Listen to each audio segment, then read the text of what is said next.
Ladies and gentlemen, welcome to another episode of 8 plus 1 The Classroom. Today I'm not at Plex, but I'm at Sweet Twist. I came to see Tahirah Hinds, ladies and gentlemen. It's happening. It's happening. Tahirah is a businesswoman, a trendsetter, a beautiful, beautiful human being. She has this urge of teaching. She likes to share. We're going to understand a lot today. We're going to try to follow her on a journey as she breaks down certain things for us. Okay. And educate us. Tahirah, welcome to 8 plus 1 The Classroom. Thank you for such a warm introduction. I don't know you. if I feel worthy of that one. That was nice. I appreciate it. I'm happy to finally be here, man. First, I'll just start by saying, how are you? Today, I'm great. I'm doing actually really good today. It's just it's a gloomy day outside, but it's a slow day in the salon for me. And you're here in my space. So I'm doing great. I'm doing great. Thank you. What about you? I know your guests don't usually ask you that. What about you? How are you doing? I'm doing great. I've actually been doing really great recently. Good. Yeah, really great recently. I've had some clarity recently, and that has helped me a lot. Okay. A lot. Thank you for asking. I don't get asked that a lot. You're welcome. It's only courteous too. Great. Let's get to it. Following you through the years, right? You are a huge champion of your parents. And I love that.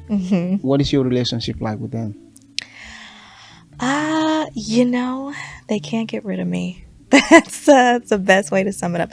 I love my parents. I'm really close with both of them. My mother is like, she's the best caregiver, but she's also the sister and the friend that I never had, and then my dad is just this stoic man of few words, but lots of wisdom. And watching him be a grandparent has opened up like this softer and warmer side of him. Sometimes you don't necessarily see your parents in that light until you see them almost parenting someone else. So it has changed the dynamic with our relationship, and it's a change for the good. I feel so much more like bonded and connected to him since I became a mother. So my relationship with my parents are great. We're just, they raised me with a village mentality. My dad's Caribbean, my mom's from in the States. So they're kind of interconnected culture just kind of mushes into me. So I'm a little bit of both. And I probably stress them out, but they love it. My parents are similar. My dad is very quiet, a man of few words. And my mom is the enforcer. She's like the, if you... Really? Yeah, if you do wrong and you come to my house. Yes. The first thing you do, you might want to talk to dad first. And he might help you with a plan to get out of the wrath that you're going to face from my mom. And my dad is a man of few words. He's passed on. Okay. One of my biggest heroes. Every day I want to be like him every day. Yeah. Want to embody that. Yeah. Yeah. It's beautiful. It's really beautiful. Coming from a really bicultural home, right? A home of two cultures. How has that shaped you? Well, from my father's side, my work ethic is out of this world. It has shaped me in a well-rounded way. My outlook is completely different. Having not only, having the mix of cultures in the home, I grew up kind of half and half.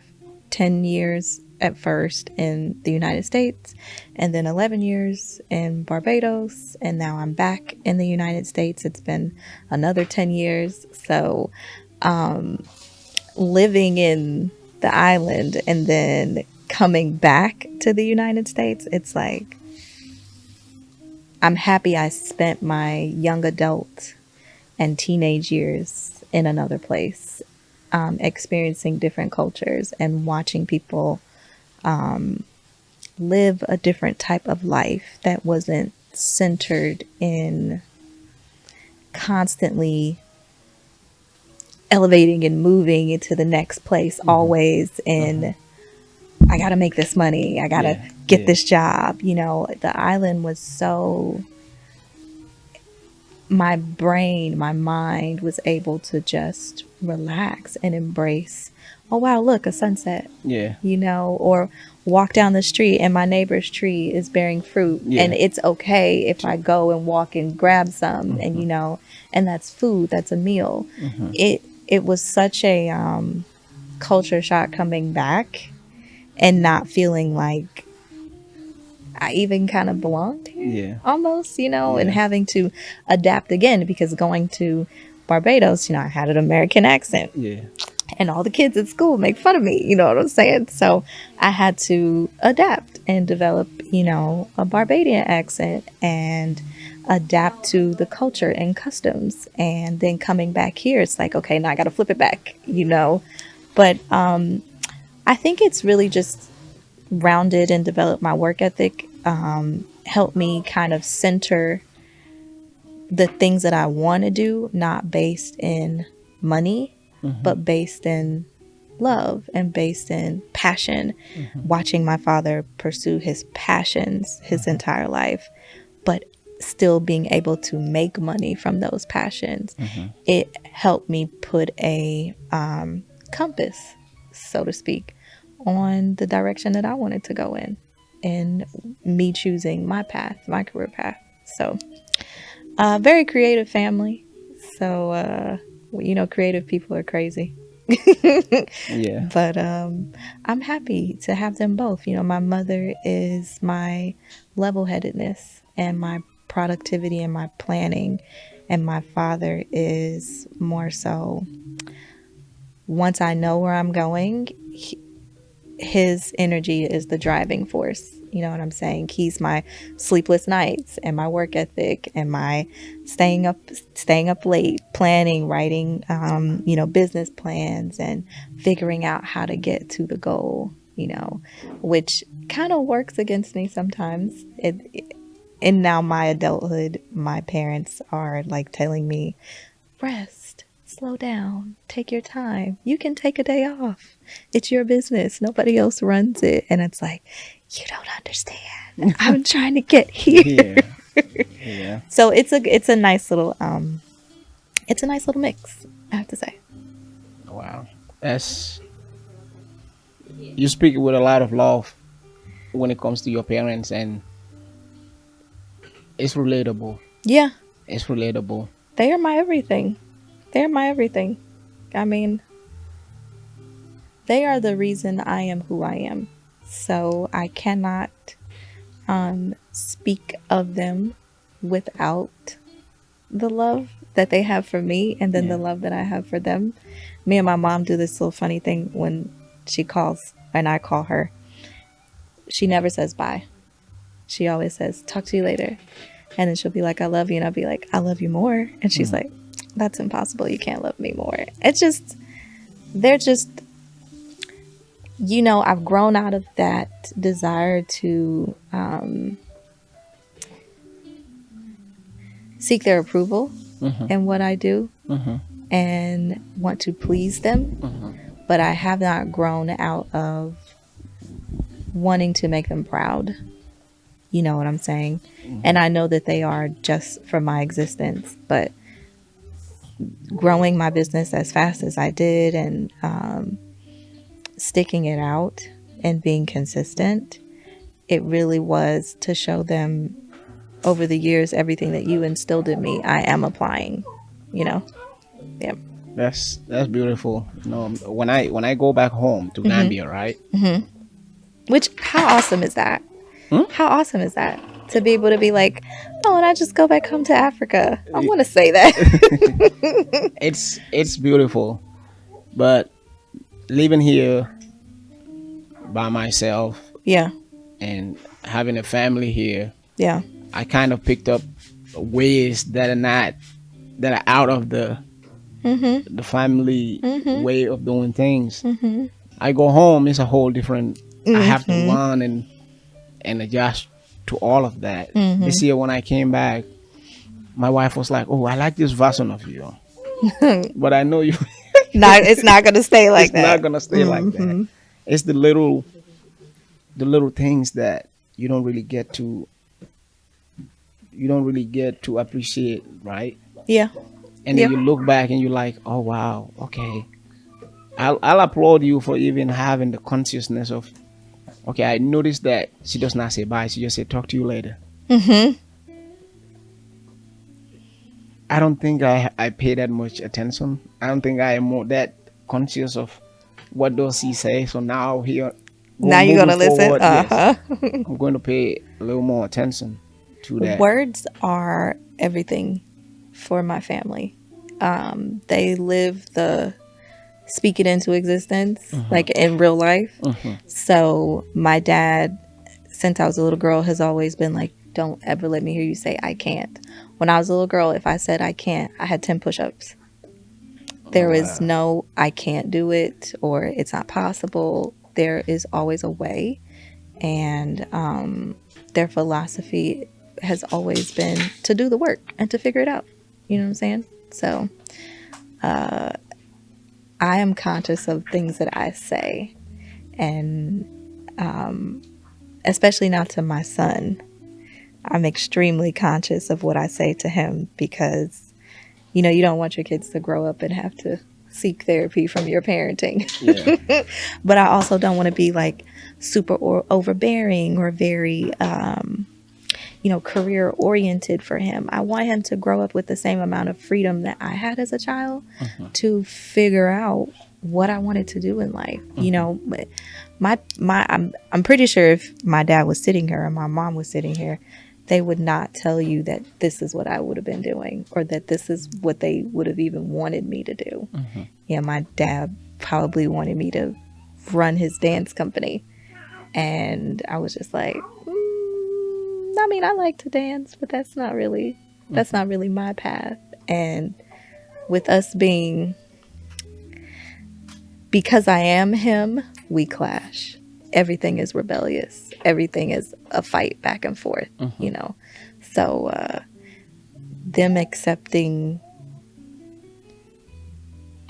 my desire to start my own business and to do it this way, I know it was tough for them to see me choose a different path, you know. I've always done hair. So even when I first moved back here in 2011, I was doing it on the side.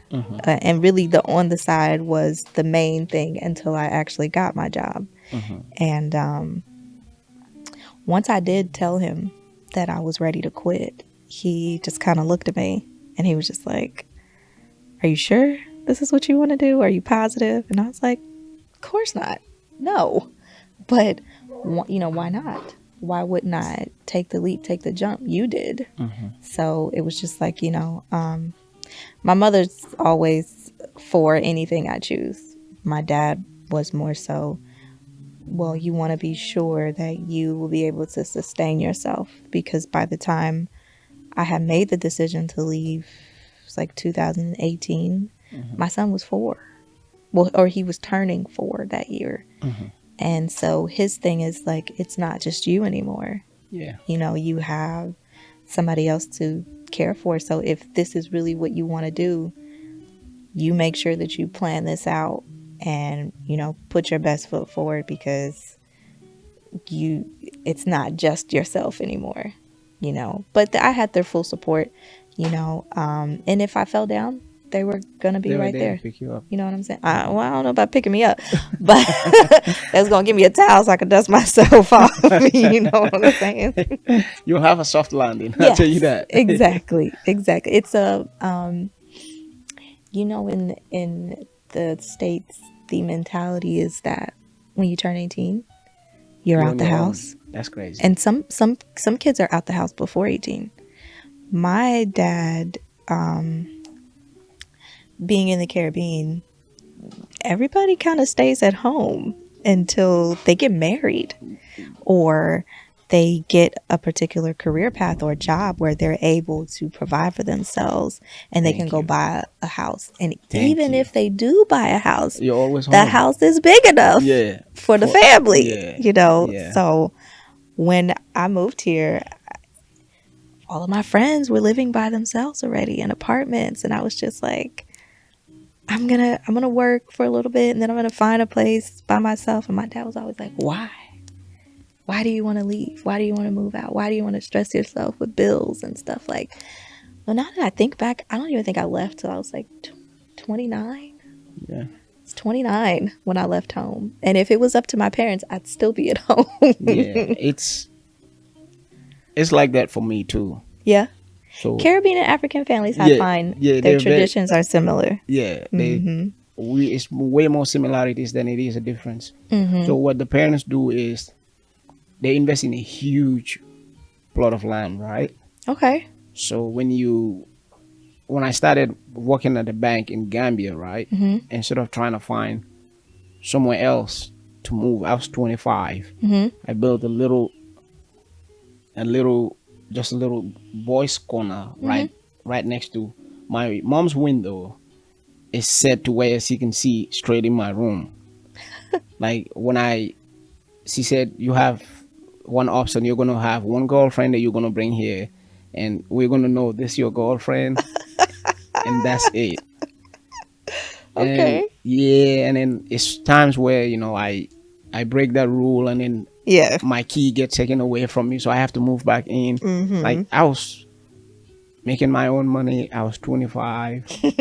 I was outside. I was a big dog, but when I go inside the house, it's like rules that I have to.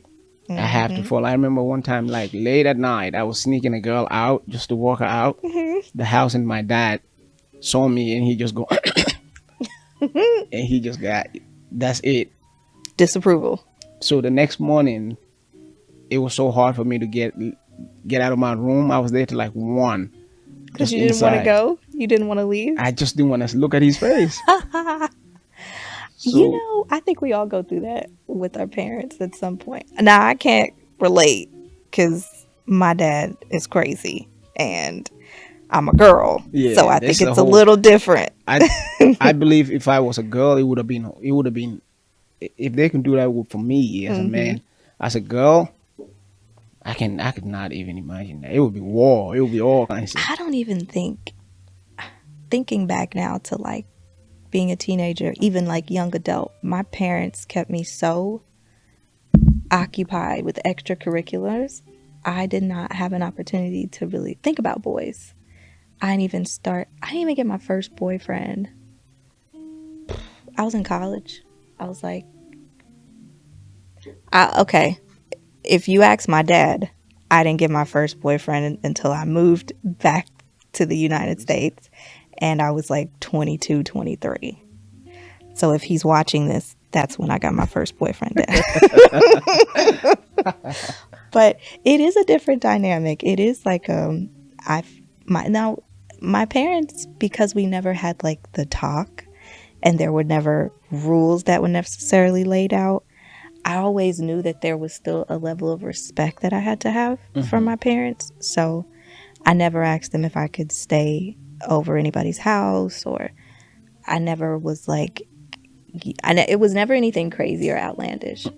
But I think after I turned like 23, I was just like, hey, listen, can I spend the night now? You guys have met him. He's there. Can that happen? And that was like a really big moment for me and my pops, because if I take you back in when I was like 19, I ran away. We were living in Barbados, and I was a part of this musical, and they were shopping off Broadway in New York.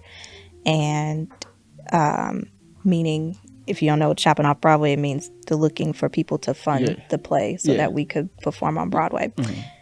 And I wanted to go. And my dad was like, over my dead body, you're not going to New York. You're not going to be a part of that. You're going to stay in college and finish. And I was like, watch me, because me and my dad, we clash all the time. Yeah. I packed the suitcase. I hid it in the garage behind the blue tarp that we had. And one Sunday, I told them, I'm going down to the store. I said, going to the store, I'm going to be back. And my parents were like, yeah. All right. I went and took my suitcase out of the garage. I rolled it down my street, down my gap, stood by the bus stop, waited for the airport bus, took the airport bus to the airport, got on a plane to New York. And by the time I got picked up by my cousin and I was at her house, the minute we walked to the door, her phone was ringing. And it was my dad.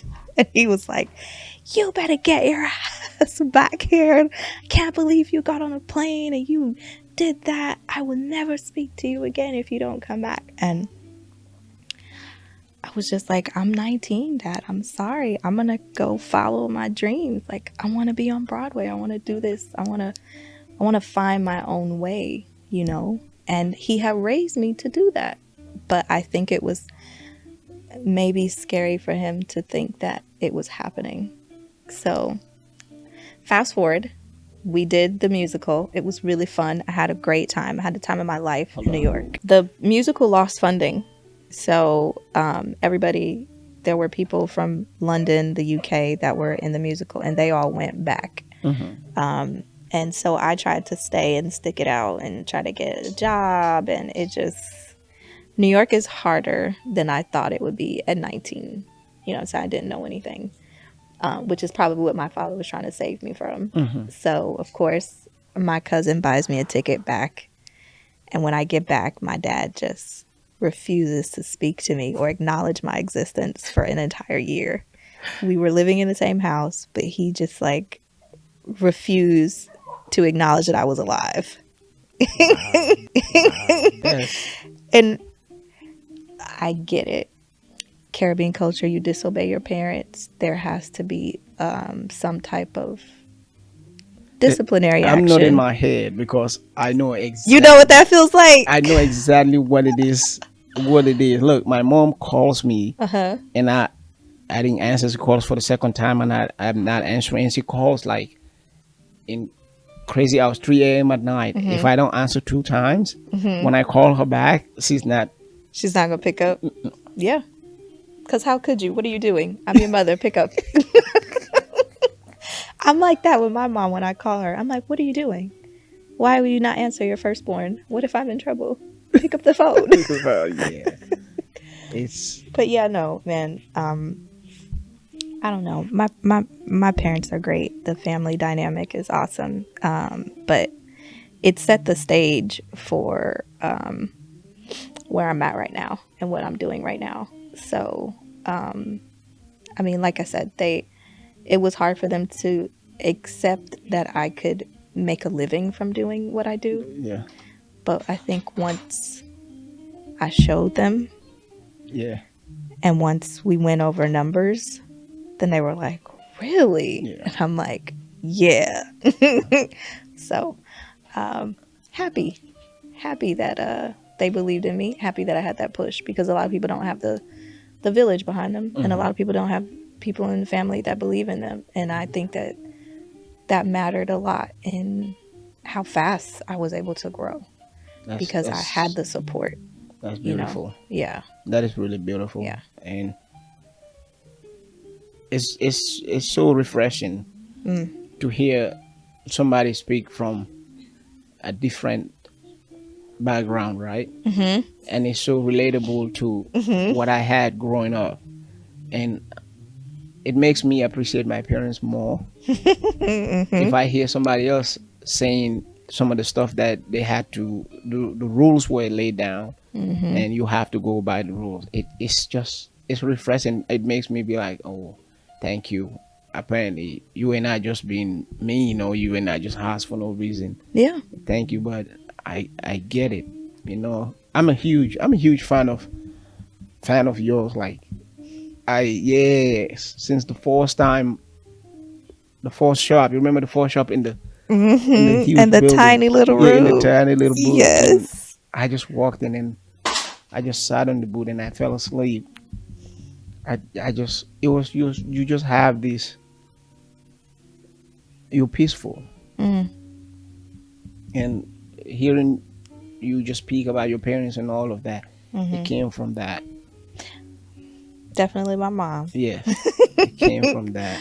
My mom, definitely my mother. Yes. She's my calm. She's the water sign. So that's all her. Yeah, I don't like to think I'm particularly calm. yeah. You're a Gemini. I know you. I am. I know you. I know there's the crazy. I'm a Gemini. Why everybody says that? I don't think we're crazy. Yeah, we have the don't try me. Yes. It's somewhere. Yes. Yeah. It creeps out. Yeah. But for the most part, we're cool. For the most part, we are. Don't try me. It's, when you cross the line, then it's a whole Exactly. different side. You know? Exactly. Yeah. But I think everybody has that side. I think they make Geminis out to be the bad guys. No, when we come full force. When we come, I won't admit to that on camera. I'll say when we come with hot fire, so they know. They know that. Like I was saying, I'm a huge fan of yours, right? One thing I have really paid attention to is that as your business grows, right? So is you as an individual. Your personal growth and your business growth. It's almost parallel. Is that important to? Is that important for any kind of success, like business, career success? That's a great question. I definitely think it is important, and it has to go hand in hand because you can't excel in business and grow in business and learn all of the characteristics of having a successful business and not at some point start to internalize that and then project it onto yourself. So if there's only growth in business, which this happens, but there's no personal growth in self, I think there will always be a disconnect. And then the business will only grow but so far. So when I started understanding fundamentals of business, it helped to lay the foundation of my growth as a person, as a mother, as a business partner, because I don't have employees. The women who work here, they are my partners, my business partners, and I treat them as such. And just even having that dynamic changes the way I look at the growth of my business and the longevity of my business. I never want to say somebody works for me. No, they work with me. And when I grow, they grow. And when I shine, they shine. So I do think it goes hand in hand. And I appreciate you saying that it is parallel. That's the first time someone said that to me. Yeah. When I say I am a big fan of you, I'm not. It's not just something I say. I read. When you post, you have this. You have what I call Tahirah days, right? And I would just laugh and say, okay, it's a Tahirah day today, and we will laugh about it, right? When you have times where you post really, really important information, right? And you kind of post it, you kind of give it out, but sometimes it's cryptic.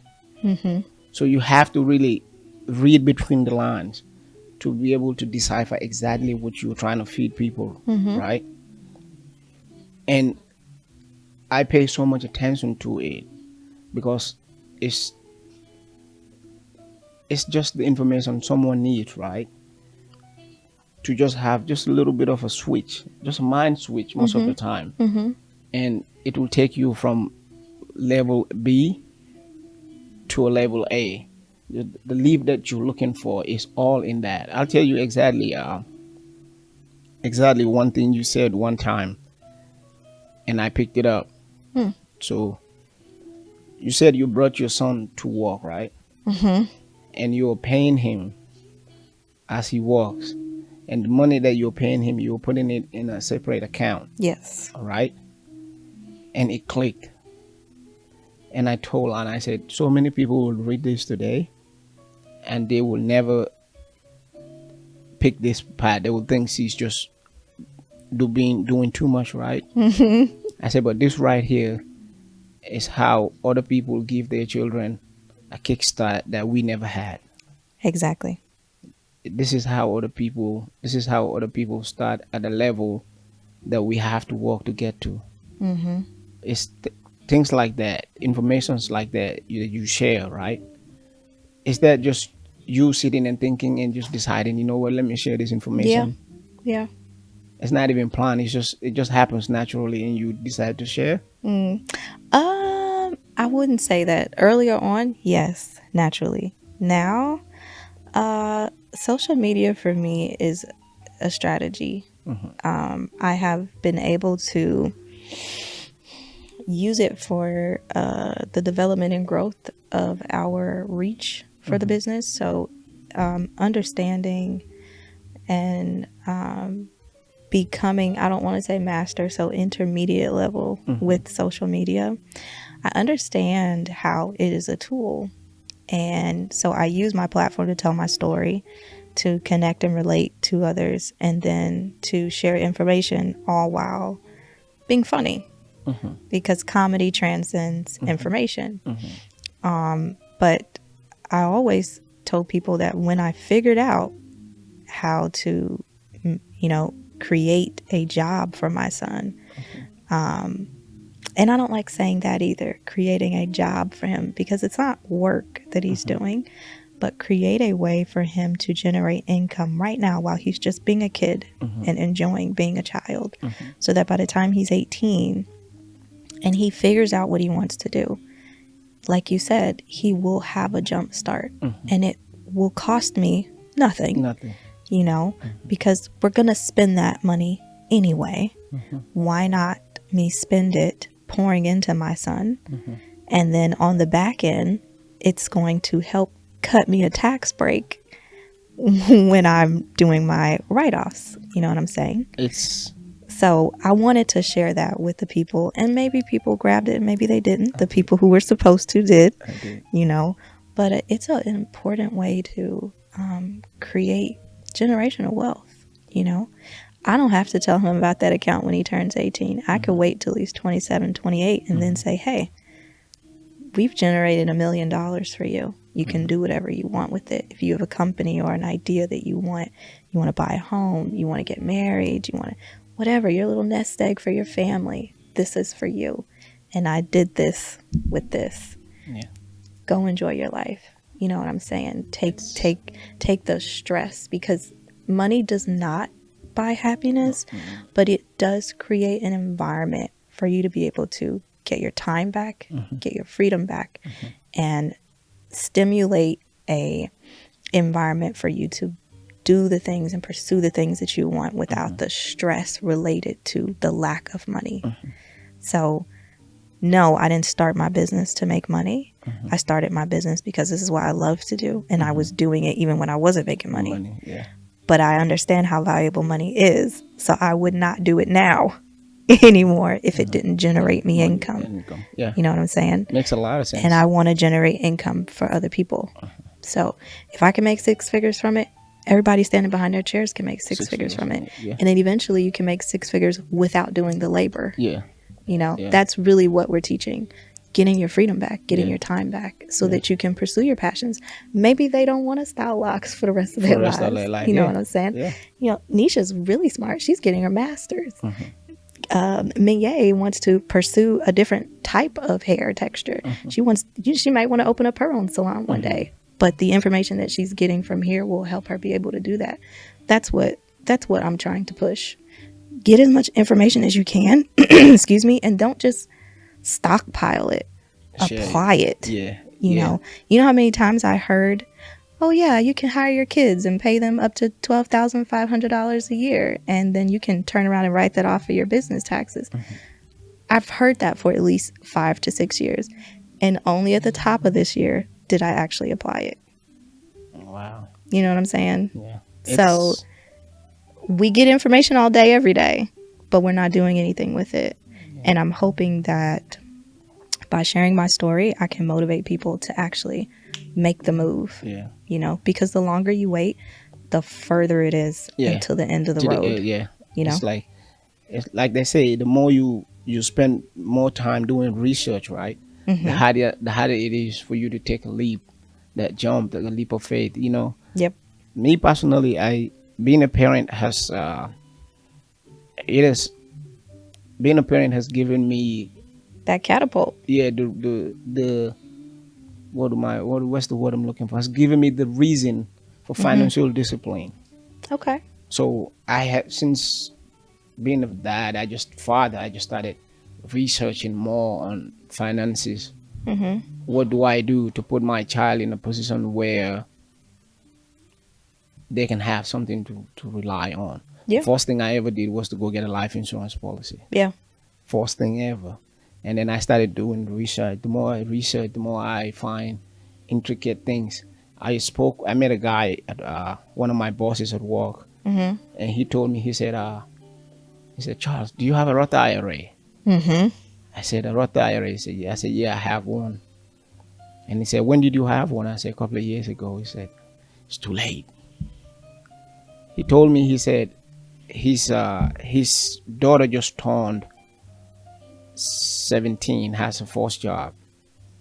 He said, when her first paycheck comes, when her first tax return comes, I'm taking 1,000 out of it and putting it in a Roth IRA for her.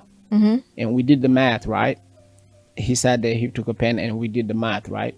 By the time, if you start a Roth IRA for your child in America at the age of 18, right? 17 going to 18. From their first tax return, every year you contribute to that with your tax return. By the time they turn 40, they have close to $1 million. By the time, and this is information, we get the tax return, we go by Jordans. Yeah. Well, we get the tax return and we don't understand that getting the money back is not a good thing. Yeah. That's not a reward. Yeah, that's not. Because you're getting the money back because you're in a certain financial bracket. Exactly. The people who are actually living the life, they don't get, you owe the government. Didn't understand it until I became a business owner. Yeah. Didn't understand it. So again, putting our children in positions that we were not given the privilege to be in is really what it's about. Yeah. Building the legacy, passing down the information. We're all living, walking libraries. Yeah. When we pass, all the information inside of us is gone. So if we hold on to it and we stockpile it, my motto with my business is I'm demolishing gatekeeping, which is why I share so much. I will not gatekeep information, because how does that help me if I'm the only person who knows it? You know what I'm saying? So many different areas of our society, there's gatekeeping. Yeah. And it's not benefiting anybody. So if we want to grow, we have to grow together. So that's why I share so much. And that's why I like what you do, because this podcast, again, this information might touch somebody and they might start looking into it. Yeah. We've lost a part of us, right? We've lost a part of us that was really important, which was folklore. Yes. See, back then, when at night, before everybody gets to sleep, right, the family gathers and the elders will tell the youngins stories and information The about griots. legacy, how legacy was built. They will tell you your family legacy and everything, and that does nothing but inspire you to safeguard that legacy. You know what I mean? We don't do that now. So in the process of that, not doing that, we the more and more the family is more and more disconnecting, and it's not helping anybody simply because there's no, we can never have generational wealth, right? It's nothing called generational wealth if there's no generational education. Yes. You know? That's, I like that. You should put that on a t-shirt. Yeah, it's not even a thing. If I can give you all these millions of dollars, if you have never taught how this money is, how I made this Yeah, money, financial literacy. It needs to be pushed. you have this money, it's nothing you could do with the But money. this is what I will say. Because I always like telling people how much I am not better than them, because my family did not have understanding of credit cards, interest rates, Roth IRAs, understanding taxes, business laws. I had to learn all those things. Man. And it put me behind. You know what I'm saying? Things that I know now, I should have known in my early 20s, because I could have avoided a lot of different things, But now that I do have the information, I'm not only sharing and going to teach it to my son, I'm also now turning around and teaching it, to my parents, to my peers, to other people around me too. So it's like, I like what you said. There isn't Generational wealth. the storytelling happening Yeah. anymore. But to an extent, because there are stories being told.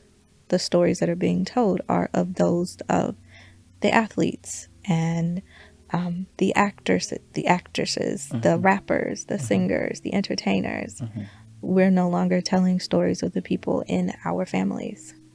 You know what I'm saying? So our desires are measured by people outside of us.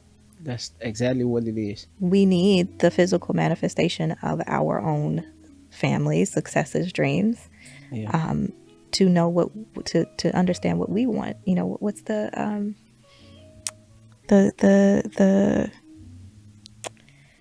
what is it? Sankofa, returning to the past to build Yeah. for the future. Yeah. You know what I'm saying? We have Yeah. to continue to tell the stories of our families, to set that expectation and to teach the history of our families. Very important. Very important. But I think that this generation, our generation, is becoming they're becoming awakened. Yeah. And they have a desire to change. I really don't like the awaken Tom. I don't like You don't it. like woke. Yeah, the woke, even the awaken. I don't like woke. I say awakened. The reason I don't like it, right? We are generations of champions. Okay. Our generation, right? If you look at people our age, half of them are the people who are breaking generational curses, right? Very little was given to us. So the little that was given to us, we took it and we ran away with it. Some of us are forced time. Oh, I'm the forced to do this, I'm the forced to do that. I'm the forced to do this, I'm the forced to do that, right? So very little is given to us, right? Especially people of our demographic and people of our culture, right? And this is black people all over the world, right? We didn't have the privilege to sleep. How are we going to be awake? You see my point? I like that. We never had the privilege to sleep, so we had to. I don't know. I did a lot of sleeping, Charles. Yeah, we might sleep physically, but we cannot. It's up to an extent. Now I don't get much sleep. You cannot, because now I understand how, in my mind, how far behind I am. Me too. And how much catching up I have to do. Me too. Yeah. And with me, it's a whole different. Like, I have more pressure. I have never felt this pressure in my life, and every day I wake up every day with way more pressure every day because I need to figure a way out to where I don't leave my daughter in the same position that I started from. And not just my daughter, right? Yeah. My siblings. I'm Yes. one of eight. I'm older, the oldest of Yes. eight. Is Africans. We have like We a cannot whole forget the family. we have a whole basketball team and three cheerleaders. So you have to bring those people along. You have to put them in positions where they have that they have that they have that background, a solid background. My father is not here anymore, so I take it upon myself to provide that platform for them Yeah. that I never had, so they can have it. They're younger. I have a sibling who's 7, 8, 25 years older than this guy, and we're from the same parents. So the dynamics of it alone is not just you, Yeah. it's your child, it's your parents. Because, like you said, they didn't know some of this information we know now. Yeah. They do not know. I like that. I will say though is we must be careful not to try to carry the world. Yeah, that's In African and Caribbean culture, the oldest or the boy is always the one left with the responsibility I to wish I carry know. the family. I wish I know how not to. Yeah, Trust me. I wish I knew how not to also. But it is everybody's responsibility to put themselves in a position to better their household. So I focus more of my energy on bettering myself first so that I can better others. At first, I wanted to, the minute I got up on the next step, to turn around and pull somebody else up. And sometimes I understand how that makes me lose my balance and I fall back down. So I am valuing self first. Like they say in the airplane, put your mask on first and then turn to help your neighbor. Yeah. So we must be careful not to set such a high expectation of ourselves, especially when you understand that we didn't have the information and now we have it. What we're doing with it now is the first step. We don't have to get all the way to the finish line in this lifetime. My desire is to just turn around and put my parents in a better position and then make sure my son is in a good position so that maybe it is him that will take our family to the best position that we can be in. You know what I'm saying? I try not to put too much pressure on myself because I'm a workaholic, but I have to also enjoy the fruits of my labor too. My way of looking at these things is so wrong, and I know. It's tradition though. Yeah, and I It's know, traditionalism. and I know it's so wrong.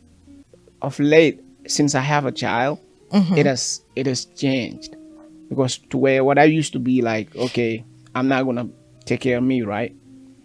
So she's included in that equation. Yeah. So I just made sure her portion is huge. Yeah. So consciously, I'm adding my portion into her portion. Like, I make sure her portion is huge, or just me and my wife and our portion is huge. So that way, I'm taking care of me indirectly. Yeah. And it's a bigger dynamics to it. I mean, it's a conversation that really need to be had. Yeah. It's not nothing that's going to change overnight. So all my life, I watched my father work. I mean, Charles, when I say work, I mean work. Like graduations, he's working. My parties, he's working. Yes, my father was there and provided a amazing foundation for us. But his work ethic was so much higher than pouring into self, because for him, pouring into his family was pouring into self. Now I see him and he's older, and I see him take more days off, and I see him tell more people no, and I see him say, you know what, no, I'm just gonna not do anything today. And then he'll see me working myself crazy. I'm dropping my son off to their house all the time, and he's like, he'll call me, he'll say, did you eat today? Did you drink water? Are you taking off tomorrow? It's the weekend, you're not supposed to work on the weekends. And I'm like, you worked on the weekends? You didn't eat? You didn't drink water? You didn't stop? He said, and look at what it did to me. So I had to hear that from him and take into account, yes, pour into others, pour into your family, make sure your family is good first. But before that, if you are not good, you can't continue to pour into them, and you can't continue to get and gain for them and grow for them. We have to intentionally demolish the notion of, I must grind every single day. If I'm at home lounging, I can't turn the TV on. I need to listen to a podcast and expand my knowledge, or I must read a book. Videos. Like, no. Prioritize resting. Prioritize being in rest mode. That is also greatness. Because when you get to the financial level that you want to be at, guess what? You get to do whatever you want with your time. You get to take a nap all day. You get to go hang out by the ocean. Why would you wait until you get to this level where you've worked 20, 30, 40 years and now you want to relax? I feel guilty. I do feel guilty too, and especially as a parent. Yeah. I always feel guilty if I go do something nice for myself and I don't buy anything for my son. I'm like, let me go back in this store, go get something for him. But you have to prioritize yourself. This society makes us prioritize everything else but self. I refuse to let the world beat me down like that. I'm not going to do it. I'm not going to do it. Man, wow. I needed to hear that. Really you still not going to do it. I got you. I promise. I'll update you here. I have one self-care day a month where I turn my phone off. My son goes to my parents' house and I do whatever I want all day. I don't do work. I don't post content. I stay off of my phone, and it's just me. It's all about me. What do all the billionaires say when they're doing their famous interviews and they tell everybody, and they're like, it's not about the money. Yeah. It's about the time and the people that love you. Mm-hmm. So if somebody who's made that much money can sit down and say that, it's like, me with the little piece of money that I have, I'm going to go live some life and be happy. You know what I'm saying? My little piece of change. I'm going to go live my life. Because if somebody who has $1 million, billions of dollars, is still not satisfied by that, what am I chasing after? What am I pursuing? You know? Yes. And am I being grateful for the freedom that I do have? Mm-hmm. Because I do have a level of freedom that other people don't. Yeah. You know what I'm saying? Yeah, it's true. It's really true. It's You do. I do. I have a level of freedom my mom didn't have. My dad didn't have. And I wake up every day and I'm like, I'm not doing enough. Why do I feel that way? It's a reprogramming. We have to reprogram ourselves. We do. I like that. We both gonna get there. Yeah. If you get there, I'm gonna get there. I got you. We need to. Yeah. Me, most especially, I think you're like maybe 10 steps ahead of me already. That's okay. My hand is out. Yeah. I got you. I got you. I got you. I'll pick up. I needed to hear this. Usually, I'm the one pouring into people a lot, you know. Mm-hmm. But I'll go back in my car on my drive home and shed a little tear and shed a little tear. Don't talk about shedding tears. I'm such a marshmallow. It's ridiculous. Oh yeah, I'm a crier. Yeah. I have no shame saying that. Ooh, I'm a crier. I cry That's different. I have not heard a black man say that. Oh yeah, I'm a crier. Do you know what would have happened if I don't cry? Like what would happen to people? You implode? I'm assuming. I cry all the time about everything. I cry about commercials. Nah, I'm a crier. Like my daughter is crying nonstop. Won't stop crying. I cry. Oh. Like I just cry. Like well, get ready for that. My son's doing plays and stuff now at his school. I cry the whole time. Yeah, I'm a crier. And people like if somebody does something wrong to me, right? Yeah. And it really crushed me. You cry. I move away and then I cry. And that's my best way of handle. I'm a little guy. So I tend to have that, you trying me because I'm about to show you that, you know what I mean? So at one of my young days, I just go boom, boom, boom, boom, boom, boom, all kinds of stuff. Mm-hmm. But as I grow older, I just be like, you know what? It's cool. I just cry it out and be like, you know what? I forgave you. That's huge. Yeah, I'm like, I forgave you. I learn, I read a lot, and then I realize when you just forgive somebody and realistically forgive them, mm-hmm. it takes a burden off of you. I'm like, you know what? He ain't even know what he's doing. I don't know if I'm there yet, Charles. I learned, and I'm not forgiving these people because I was gonna say like I'm not at forgiveness, but I'm gonna just leave you alone. No, I'm and make no mistakes. These people, I'm not forgiving them because of them. I'm forgiving them because of me. I forgive myself for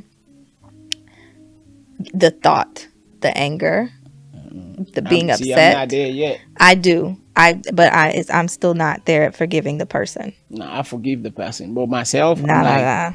First of all, you should have known I'd be this like, person. you got some nerve. Yeah, I'd be like, first of all, you should have known this person is fake. He's a piece of shit. You should have known that a long time ago. You forgive your discernment for not being high. But you know what? I'm gonna just forgive him. But it's my fault that I allowed you. I gave you so much power to cross me like this. Mm-hmm. Yeah, I do. That is true, though. If people hurt you, they say that you let them. Yeah, that's where it comes from. Like you know what? It's my fault.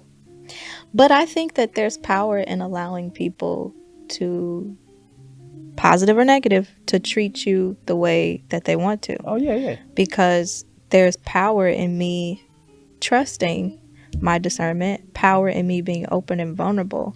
If you choose to be negative, to break that has to do with whatever you're dealing with, and it is not a reflection of me. Yeah. People say you attract what you are, and I don't believe that. Mm-hmm. Even in the dead of night, the light attract moths. Mm-hmm. Even darkness wants light. Mm-hmm. So it's like I didn't attract you to me, but you're attracted to my light, though. I'm the trophy here. Yeah. You know what I mean? Yeah. I'm the trophy here, and I allowed you in my space. I allowed you. So I have to take accountability for allowing you in my space and not seeing. That's how I look at it. Yeah. That's why I cry. I'm like, you know what? I'm going to just cry it out. I failed myself. Mm-hmm. I forgive you. Mm-hmm. So I'm not laying down on the bed at night and I'm thinking about why didn't I punch you or why didn't I cuss you out? You know what I mean? I can't fight, so that wouldn't have been me anyway. Yeah, I got beat up a couple of times, but the fact that I hit you first, it's satisfying. I never got beat up. No, I never fought. It's like I'm a lover, not a fighter. I've talked my way out of a couple fights. I was little in school. I got picked on a lot. I was little in school. I got picked on a lot. You're bigger than me, and I'm a man. Okay, first off, I'm bigger now. Okay, I was not bigger in high school. You're taller than me. I'm 5'5". I'm 5'4". No, you're not. I am 5'4". Bro, you could wear heels. Did you call me bro? I appreciate it, fam. I love it. It's all love. I'm 5'4" though. But you can wear heels. On my. Yeah, I do. Yo, I ain't got no heels on today though. Yeah, you got heels on. You're taller than me. It's my hair. It defies gravity. I'm 5'5", and I have the back. If you were a man and you were that 5'5", It's your energy, though. Yeah, if you you gotta- walk in a room with Yeah. big energy, can't You gotta- nobody try You you. gotta be able to bark like a big dog. So people like, oh, leave him alone. Like, No, because people who bark ain't about to do a thing. Don't be a barker. My daddy ain't no barker. yeah, listen, He walks. He walk all that talk. listen to what I'm telling you. You gotta bark it, and you gotta bark and instill a little bit of fear. But at the back of your mind, you need to know, okay, if my barking rattles him and he attacks, I need to make sure the first punch is gonna be me, and I'm gonna hit you so hard.